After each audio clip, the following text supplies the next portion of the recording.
Samajwadi party के अध्यक्ष अखिलेश यादव ने बाबा बागेश्वर पर सीधा निशाना साधा है, लेकिन आमतौर पर ऐसा होता नहीं है। राजनेता बाबाओं और संतों से सीधे तौर पर टकराव नहीं चाहते हैं, क्योंकि संतों और बाबाओं के पास न फॉलोअर्स की कमी होती है और ना ही दौलत की, और राजनीति को ये दोनों ही चीजें अक्सर पसंद आती हैं।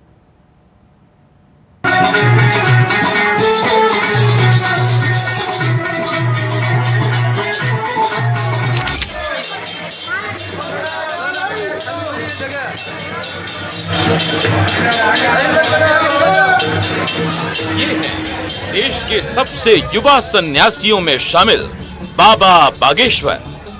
बागेश्वर धाम के पीठाधीश हैं।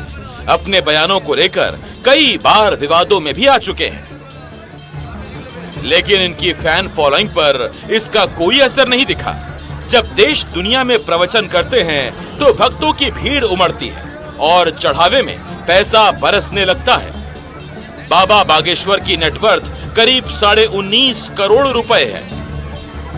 फैन फॉलोइंग और दौलत के मामले में धर्म और आध्यात्म की बात करने वाली दूसरी हस्तियां भी पीछे नहीं हैं।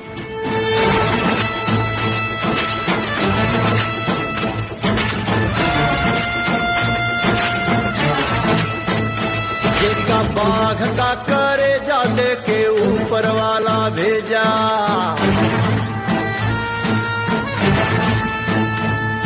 अपने बयानों से विवादों में घिरते रहे कनखल आश्रम वाले रामदेव को ही देख लीजिए। इनके योग और आयुर्वेद का जादू लोगों के सिर चढ़कर बोलता है। योग गुरु के पास करीब 1600 करोड़ की दौलत है। उन्होंने ये बात 2022 में खुद बताई थी। आर्ट ऑफ लिविंग वाले श्री श्री रविशंकर की नेटवर्थ करीब 1000 करोड़ रुपए बताई जाती है।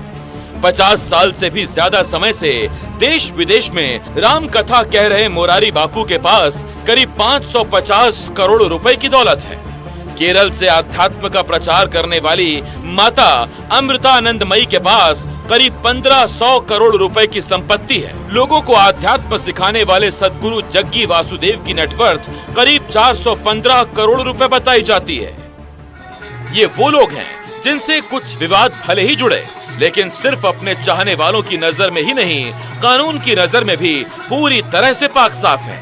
लेकिन हर बाबा इनके जैसे नहीं है। कुछ बाबा तो ऐसे हैं जिन पर हत्या, रेप जैसे आरोप लगे, लेकिन दौलत और लोकप्रियता के बाजार में इनकी ताकत में कोई कमी नहीं आई।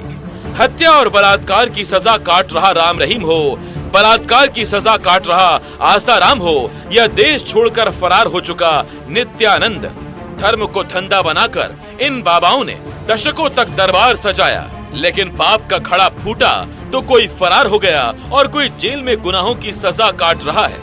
लेकिन आज भी सोशल मीडिया पर इनकी फैन फॉलोइंग के आगे बड़े बड़े इन्फ्लुएंसर फेल हैं, और दौलत ऐसी कि आप जानकर हैरान रह जाएं। रेप के मामले में फंसकर देश से फरार हुए नित्यानंद के पास करीब 10,000 करोड़ रुपए की दौलत है। देश और दुनिया में उसके सैकड़ों मंदिर, गुरुकुल और आश्रम हैं। बलात्कार की सजा काट रहा आसाराम के ट्रस्ट की सालाना इनकम करीब 350 करोड़ रुपए है। देश और दुनिया में 17,000 बाल संस्कार केंद्र और 350 आश्रम हैं। रेप और मर्डर की सजा काट रहे सिरसा के डेरा सच्चा सौदा प्रमुख गुरमीत राम रहीम की नेटवर्थ करीब 1455 करोड़ रुपए बताई जाती है। पंजाब, हरियाणा, उत्तर प्रदेश, दिल्ली, राजस्थान में उसके लाखों अनुयायी हैं। कहते हैं कि विद्या से विनय, विनय से योग्यता, योग्यता से धन और धन से धर्म मिलता है। लेकिन आसाराम, नित्यानंद और राम रहीम जैसे बाबा इस पुरानी कहावत को झुठला रहे हैं।